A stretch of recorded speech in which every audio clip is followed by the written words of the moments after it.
10 de la mañana con 20 minutos y ya lo adelantábamos, temas relevantes aquí en esta aldea global, y hay libros, hemos estado bien vinculados a los libros. Siempre sí. Literatos. Sí, muy literatos, y hay uno que ya está en todas las librerías, también está en su versión digital, que es Chuquicamata, desde 1970 a 1973. Sí, tenemos a su autora, Pascal Bonfoy. ¿Cómo estás? Bienvenida, Pascal. Muy bien, muchas gracias. ¿Qué tal? Felices de tenerte en este nuevo libro, una investigación bastante relevante. Cuéntanos un poquito por qué surge tu interés después de tantos años también de involucrarte con este tema que siempre es contingente, además.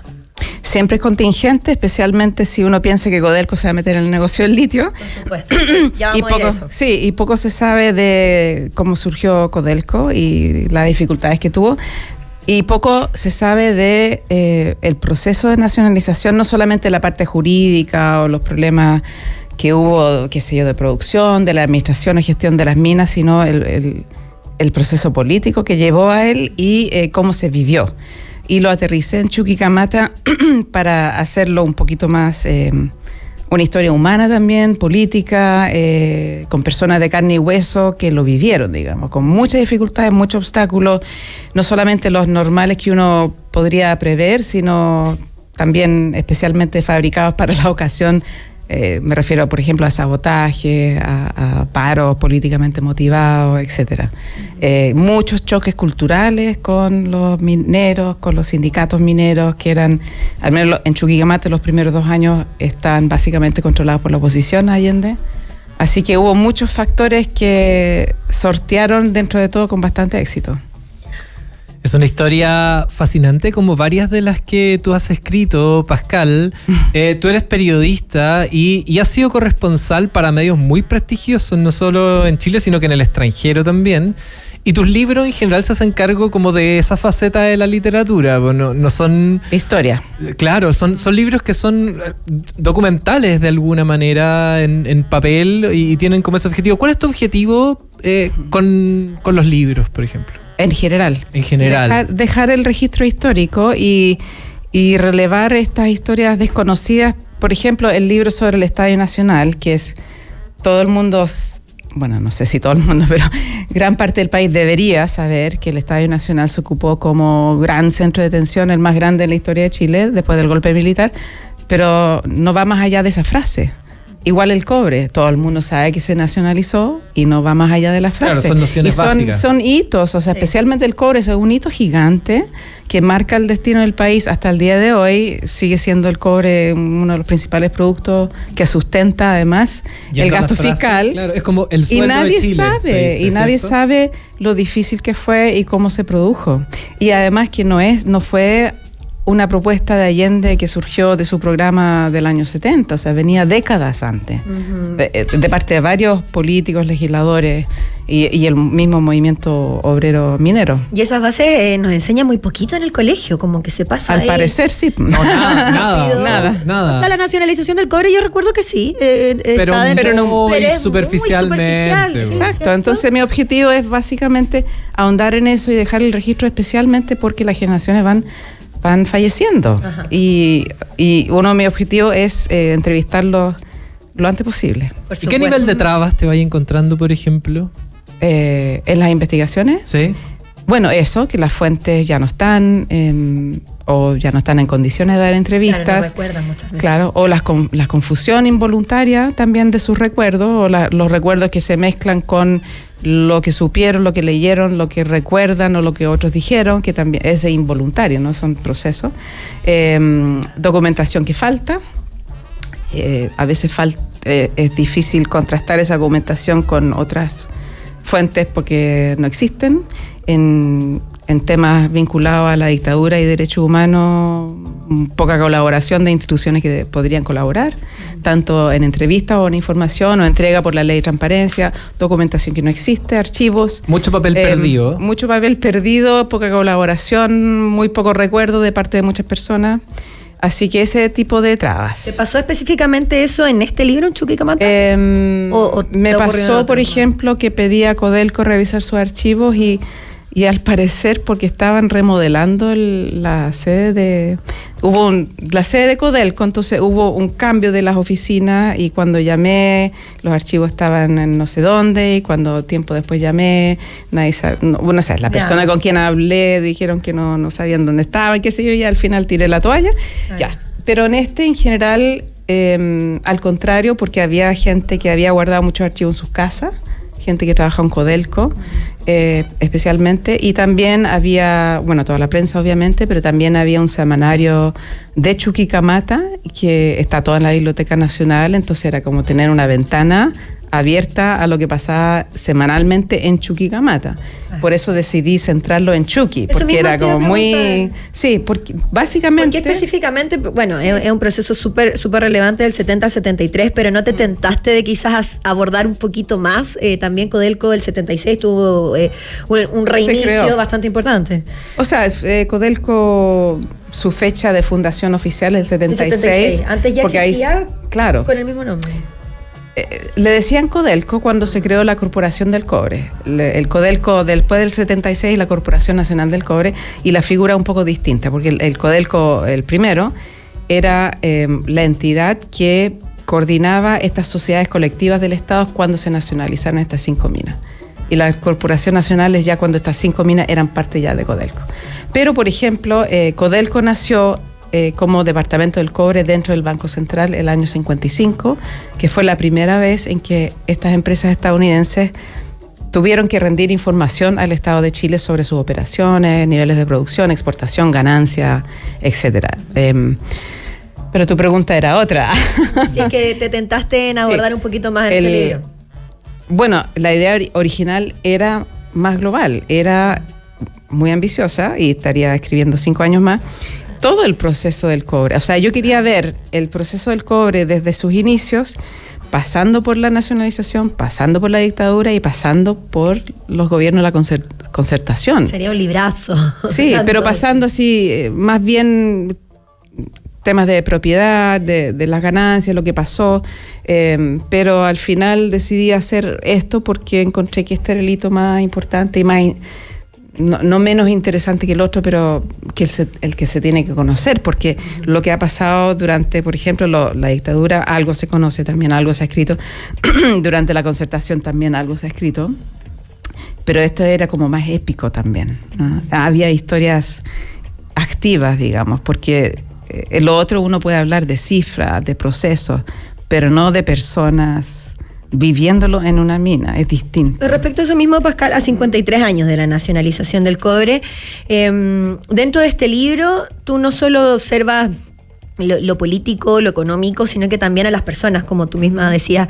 ¿Cómo fue ese cambio del 70 al 73 en la vida de estos trabajadores en la minería, en la vida de las familias y en la vida de los territorios en torno a esto? Sí. Un poco contradictorio porque la vida en la comunidad, bueno, Chuquicamata es la mina, el yacimiento, y la comunidad, el pueblo, el enclave minero que está adyacente a la mina, que es una mini ciudad al estilo gringo, porque ellos la crearon. Bueno, y de hecho Calama también está muy asociado como a Chuquicamata.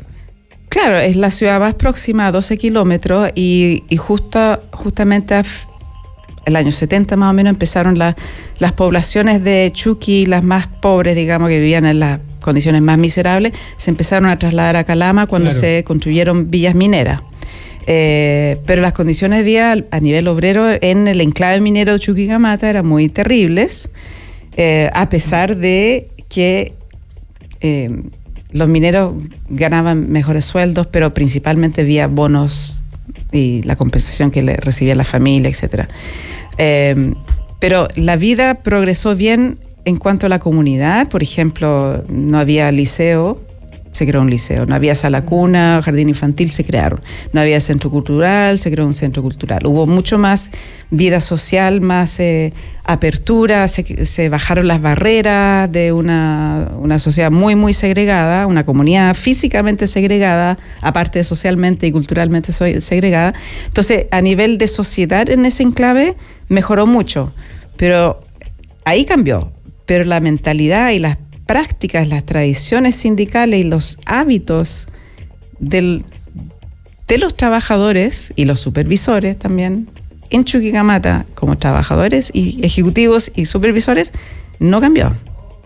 No, fue muy difícil. O sea, se trató de implementar, dos cosas. Un modelo de participación de los trabajadores en la gestión de la empresa, más o menos fue un fracaso. Se intentó también implementar un modelo de incentivo a la producción que podría incidir en sus remuneraciones en vez de que los trabajadores, que es lo que hacían siempre, trabajaran sobre tiempo porque se pagaba el doble y no se pudo. O sea, y además ellos se iban a paro por cualquier motivo. Entonces, ¿los sindicatos? Eso fue muy difícil de romper y no se rompió, porque además no podías tener a los mineros en paro mucho tiempo. O sea, hay como un doble relato en términos de Chuquicamata, porque por un lado, ¿cierto? Se dice que obviamente el cobre es el sueldo de Chile, qué sé yo. Chuqui, todos sabemos, era la mina tajo abierto más grande del mundo, era paseo turístico, obviamente, porque yo fui la gira estudio a Chuqui y era como impresionante irte, sacabas fotos con estos grandes camiones, era como el orgullo de Chile, y además que en esa época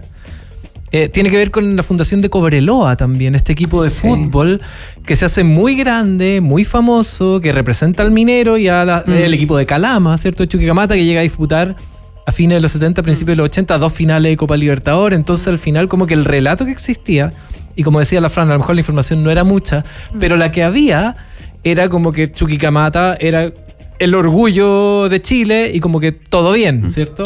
Sí. Aquí hay un relato que es complementario a ese. Sí, y es contradictorio, y eso es un poco lo que quiero exponer en el libro, porque también fue la época en que Correos de Chile sacó una estampilla con el minero, ¿verdad? Claro. ¿Se acuerdan? Con el torso desnudo, icónica, con la barra de cobre. Sí, también hubo un billete de también con el yacimiento de Chuquicamata en uno de sus lados. Y se suponía que el minero era prácticamente el símbolo del Nuevo Chile o de la revolución de la UP. Pero en la verdad no eran las bases que se esperaba que funcionaran, no atornillaban tan a favor, claro. No como otros sectores de trabajadores. Fue muy difícil. Sí, Pascal, bueno, todo esto está en el libro, ya lo saben, está digital y también en todas las librerías. Chuquicamata 1970-1973, un libro súper relevante para la historia, como tú misma lo decías, y también en otros libros, tú misma lo mencionabas, tienes Terrorismo de Estadio. Uh-huh. Y ha sido súper contingente respecto a la situación de Isabel Amor, un tema que ha puesto en jaque al gobierno durante las últimas semanas, lo tenemos en la agenda. Y dentro de este libro, tú escribes sobre el doctor Manuel Amorlillo, médico cirujano, jefe del hospital de campaña del Estadio Nacional. En esa época, a él se le acusó de facilitar la desinfección de prisioneros con sustancias tóxicas como Tanax en polvo, bajo su suspensión directa. Abordas en diferentes espacios del libro la relevancia del doctor Amor en todo este episodio. Uh-huh. Hay otro momento importante que tú querías relevar al respecto, ¿no? Sí.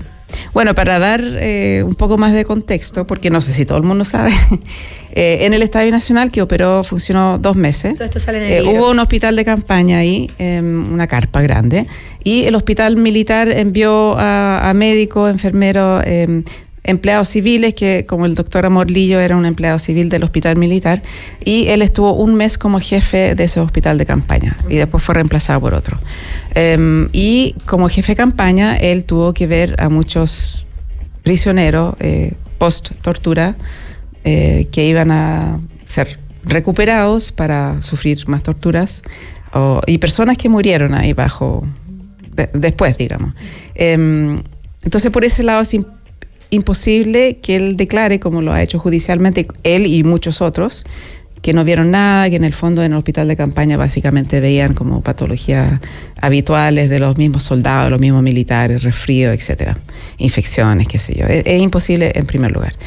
O sea, sabía lo que estaba sucediendo. No estoy diciendo que él participó directamente en ninguna tortura. Uh-huh. Él fue condenado por la muerte de Luis Alberto Corbalán, que murió por los efectos de la tortura, pero 2 años después, en el exilio.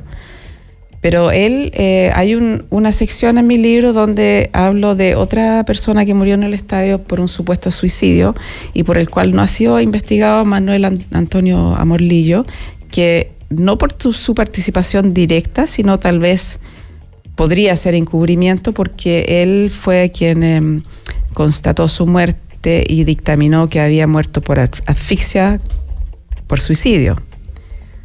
Pero si tú ves los certificados de función, y después se hizo hace años atrás, o sea, muchos años después, otro examen de sus restos, era imposible que haya sido suicidio, y además su cuerpo, según lo vio su propia familia en la morgue, su cabeza estaba hundida por los golpes, tenía hematomas, tenía muchos signos de haber sido golpeado hasta la muerte también, y efectivamente asfixiado, y seguramente fue suicidado, ¿no? Entonces, pero claro, para él fue un suicidio. Y ese caso me parece grave, porque después se hizo una investigación, la propia Fiscalía Militar, somera obviamente, pero el doctor Amor ya no estaba ahí, ya no era jefe de campaña, pero nunca lo buscaron.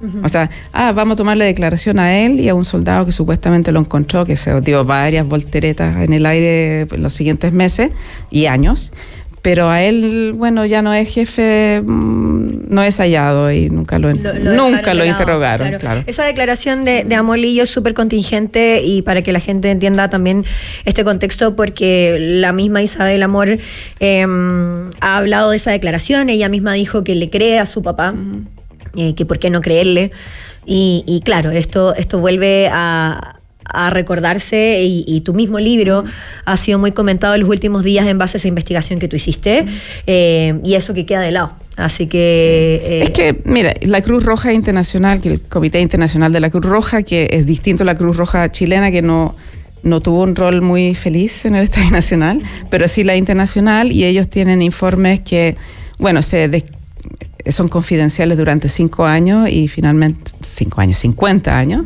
y hace un par de años me mandaron algunos que tienen que ver con sus visitas a Chile, y algunos fueron incluidos en algunas causas judiciales de brasileños, por ejemplo, en el Estadio Nacional, y ahí hablan también del hospital, porque uno efectivamente murió en el hospital de campaña. O sea, hay mucho informe reciente, pues, si los 50 años del golpe fueron ahora en septiembre pasado, o sea, ¿salió mucho informe? Sí, pero lo que pasa es que ahí está todo en Ginebra y está todo en francés, y hay que ir. O sea, yo dije, ahora puedo, ¿no? Claro. Está online. No, tienen que venir acá, y ya no fui a Ginebra, pero me mandaron varios, ¿no? Pero y además hay algunos adjuntos a los expedientes de algunos casos, y de un brasileño en particular que murió ahí. Entonces ahí también hay luces sobre cómo operaba el hospital, y básicamente cómo es imposible que no supieran. Entonces, son parte de un engranaje, no es que él y otros doctores hayan participado, aunque hay algunos que sí. De hecho, hay algunos condenados por participar directamente, porque hay testigos, como el doctor el Checo Sepúlveda, no me acuerdo el segundo apellido. De Amor Lillo no conozco testimonios que lo vinculen directamente, pero sí de saber, sabe. ¿Me entiendes? O al menos de encubrimiento. Esos engranajes van haciendo sentido, y también, a pesar de las dificultades, como tú misma dices, la investigación periodística siempre va siendo relevante, y quizás en el minuto tú vas escribiendo los libros, pero te vas dando cuenta que permanece constantemente, y en el caso de Chuquicamata, que es el libro que nos vienes a presentar, por supuesto que es relevante para nuestra historia. Así que ya lo saben, está en todas las librerías. No podíamos dejar de preguntarte ahí por otros libros, pero muchas gracias por venir, Pascal. Y muchas gracias a ustedes. Pascal Bonfoy, aquí junto a nosotros, Chuquicamata, 1970 a 1973. Y nosotros seguimos con más. Vamos a hablar de temas internacionales, Rodri, con Fernando Mendoza. Así es la cosa, hasta caer del mundo. Quédese con nosotros aquí en la 92.9. Quédate con nosotros.